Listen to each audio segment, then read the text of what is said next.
Coucou à tous, j'espère que vous allez bien aujourd'hui. Alors on se retrouve avec une petite recette, une nouvelle recette d'ailleurs. Donc là ça va être du poulet masala. Donc vraiment à ma sauce, hein, comme je pourrais le dire. Là ça va être vraiment une petite recette indienne, hein, comme vous pouvez savoir, qui est très très facile à faire et super bonne. Donc vraiment moi je vous le recommande si vous voulez manger indien. Et en plus en ce moment comme on sort pas trop.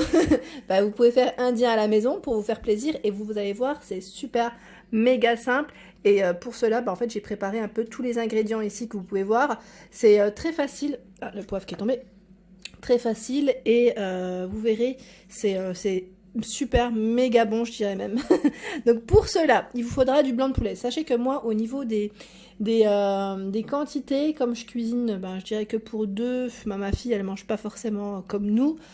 J'ai pris vraiment des petites quantités, donc n'hésitez pas, vous, à adapter aussi en fonction enfin, si vous voulez, vous êtes plusieurs à manger, par exemple. Donc là, en blanc de poulet, moi, ce que j'ai pris, ben, j'ai pris 3 gros morceaux, voilà.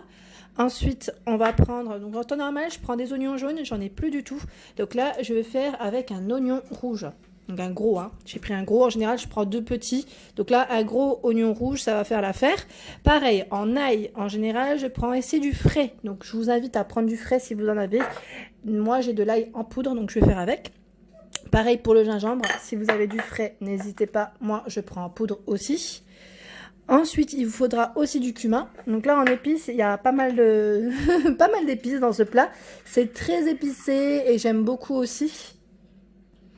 C'est vraiment très très épicé et c'est très bon. Vous allez voir, plein de couleurs dans le plat.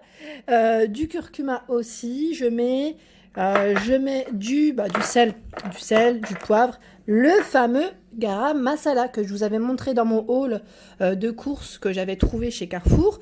Donc oui, on m'avait dit la dernière fois qu'on n'en retrouvait pas forcément partout. Mais moi en tout cas, jusqu'à présent, j'ai acheté ça en général dans les épiceries indiennes sur Paris. C'est vrai qu'il y avait un large choix forcément, hein. Mais après, vous pouvez également les retrouver en grande surface, hein, comme ici. Voilà, donc chez Carrefour, de la marque Ducros, il y a du garam masala si ça vous intéresse. Et pareil, il y a d'autres épices que j'avais vues, du piment doux, voilà.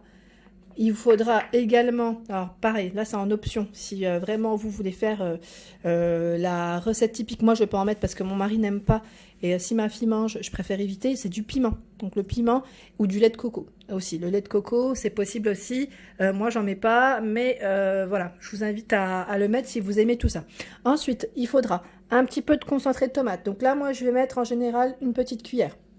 1 à 2 petites cuillères à café. Non, j'irai 2 plutôt. Et là, de la purée de tomate, pareil. Là, vous dosez en fonction de ce que vous aimez. Mais moi, là, je vais y mettre toute la... Bah là, c'est du 500 grammes. En général, je mets 400. Mais là, je pense que je vais tout mettre. J'ai pris aussi 2 tomates fraîches. Donc, en fait, en temps normal, je prends du concassé de tomates. Concassé de tomates. Et là, j'en ai pas. Donc, je vais faire avec... je vais découper aussi ces 2 petites tomates en plus. Ensuite, le persil, bah par là, pareil, en général, j'utilise pas de persil, je mets de la coriandre fraîche. Coriandre fraîche, donc là, je remplace par ce que j'ai, clairement. Je fais avec les moyens du bord. Également, un yaourt grec. Donc là, c'est vraiment la marinade, en fait, hein. Tout ce qu'on met au niveau de la viande, vous allez voir, là, je vais tout découper.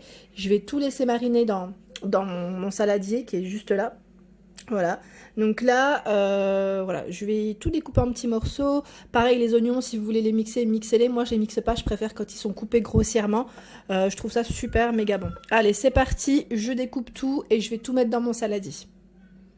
Bien sûr, avant de découper, de préparer, c'est vrai que j'ai oublié de vous présenter, bien sûr, le riz basmati qui va accompagner notre viande et notre sauce. Notre viande, pardon. Donc là, c'est du riz basmati que j'ai pris chez Lidl, bon et bio. Il est très bien, hein. Franchement, il est très très bien. Là, pour vous dire qu'il est déjà ouvert, j'avais déjà utilisé. Donc là, c'est parti, hein. Je vais faire cuire mon riz basmati, celui-ci pendant environ 10 minutes. Je le couvre légèrement aussi. Donc après, pareil, si vous l'aimez parfumé, bah, n'hésitez pas à rajouter ce que vous voulez, hein. Moi, je laisse en général nature, parce que déjà avec la sauce et le poulet, c'est déjà très très bien, je trouve. Allez, c'est parti. Je lance la cuisson également du riz. Alors là, je voulais juste vous montrer que la viande, je la coupais en fait grossièrement aussi. Pas besoin de la couper en petits morceaux, c'est vraiment des gros morceaux qu'il faudrait laisser, vraiment comme au restaurant. Et là, bah, j'ai découpé, comme vous pouvez le voir, j'ai pas pris de cuillère, mais, mon oignon, ma tomate, et je vais rajouter tout ça en fait dedans, hein. Et après, je vais rajouter aussi mes épices avec mon yaourt grec et mes petites purées de tomates et tout ce qui va avec, hein. Donc là, je découpe la viande, je laisse mon riz en train de cuire encore, il est en train de cuire. Donc pareil, le riz, je sais que la dernière fois, on m'avait dit que d'autres n'aimaient pas trop le riz. Après, vous pouvez aussi manger ce plat enfin, juste comme ça, hein, avec le cheese naan. Ça passe très très bien aussi. Voilà, donc là, j'ai mis ma viande, mes tomates et mes oignons. Ce que je vais faire maintenant, c'est que je vais rajouter alors mes épices. Donc en épices, hein, comme je vous ai dit, moi le sel, bah, c'est toujours un peu au feeling, hein. Voilà. J'en mets un peu plus parce que il y aura comme il y aura du yaourt grec nature. Le curcuma. Donc le curcuma, moi pareil, je vous dirais une cuillère à café. Là j'ai pris une cuillère à soupe, hein, c'est normal, ne vous inquiétez pas. Je vais pas la mettre entièrement, mais bon, pour vous dire que voilà. Voilà. Comme j'ai dosé vraiment très léger, c'est ce que j'avais sous la main. Ensuite, qu'est-ce que je vais faire d'autre? C'est que je vais rajouter le piment. Là, je rajoute vraiment toutes mes épices, hein. Alors, en général, c'est toujours au feeling. Je sais pas si vous êtes comme moi, mais c'est toujours au feeling. Moi, je rajoute en fonction de mes goûts. Mais vraiment, c'est une cuillère à café de, de chaque ingrédient, hein, je dirais. Parce que là, c'est vraiment ce que je mets, en fait, hein. Je rajoute pas tout à chaque fois, mais c'est vraiment ce que je fais. Là, le gingembre, je l'avais pas encore utilisé, donc je vais l'ouvrir. Voilà. Hop. J'ai l'impression que c'est comme si je faisais mes vidéos en live avec vous.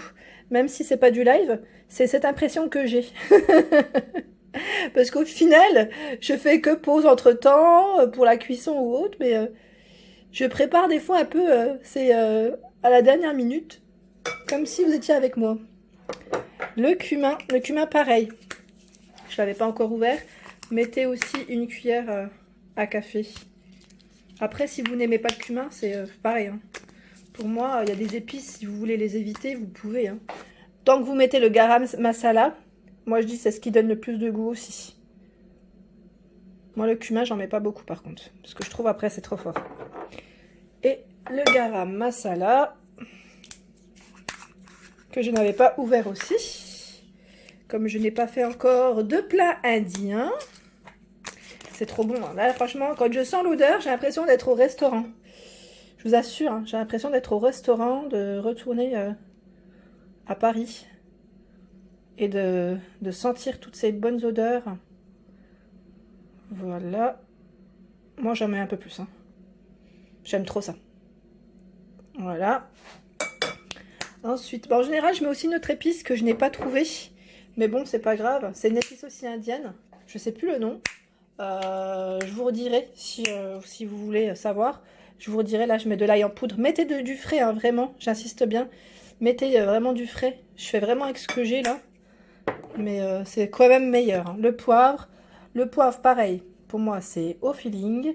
Mettez du piment si vous aimez aussi quand c'est relevé, parce que j'en ai pas, et le piment, moi j'aime trop ça. Mon mari n'aime pas, et ma fille n'en mange pas aussi, donc voilà. Et là je mets du persil parce que je n'ai pas de coriandre. Ah mince, je n'ai pas de coriandre fraîche. Et évitez de faire tomber les bouchons comme moi. Ensuite, là, je vais rajouter... Alors, mon tomate concentré. Donc là, je vais mettre 2 petites cuillères. Hop, parce que j'ai déjà ma purée et je trouve que ça va faire... Enfin, allez, j'en rajoute une 3e vraiment pour que ça soit bien en tomate. Voilà, et là, je vais rajouter aussi ma purée de tomates. Ah oui, elle est bien liquide. Donc, je vais pas la mettre entièrement, non. Pour moi, pour la quantité que j'ai, je vais pas la mettre entièrement, ça va faire trop. Là, je rajoute aussi mon yaourt grec. Donc c'est pour ça que j'utilise en fait, hein. La dernière fois, vous m'aviez dit que vous aviez hâte de voir avec quoi j'allais utiliser mon yaourt grec. Ben voilà, c'est pour mon poulet masala que je l'utilise. Et je l'utilise aussi pour les cheese naan. Voilà. Là, on va venir... Je vais mettre vraiment un filet d'huile. En général, je commence par ça aussi. Un filet d'huile. Après, si vous aimez l'huile d'olive, hein, vous pouvez, hein. Mais moi, j'en mets pas dans les plats en général, style indien. Je mets plus de l'huile normale. Voilà, vraiment un petit fil. Allez, c'est parti. Comme je vous ai dit, moi en général, je fais plus en quantité. Et là, la purée de tomate que je vous ai dit que je mets entièrement, vous avez vu, je ne l'ai pas mise entièrement parce que mine de rien, je trouve que là, ça suffit amplement. Après, si vous aimez que votre plat soit bien en sauce, ça ne vous empêche pas de doser comme je vous avais dit, hein, vraiment. Allez, là, on mélange tout. Moi, ce que j'aime bien faire, c'est que je la laisse en général mariner 1 heure au frais. 1 heure avant cuisson. Donc c'est ce que je peux vous recommander. Moi j'aime bien parce que les oignons je les ai coupés grossièrement. J'aime trop parce qu'à la cuisson après ils sont plus du tout pareils. Voilà. Ça sent super bon. Ah je vous dis pas, hein, les odeurs, hein, ça sent méga bon. Voilà, donc là je vais filmer, moi je vais laisser reposer pendant 1 heure.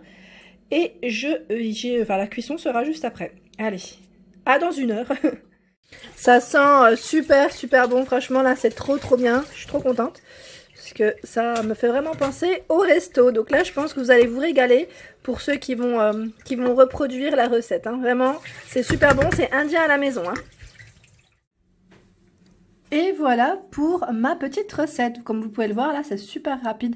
Donc là, on va se régaler. J'ai mis un petit peu plus de sauce qu'en temps normal. Et avec la viande, le riz. Là, j'ai pris la moitié d'un petit cheese naan.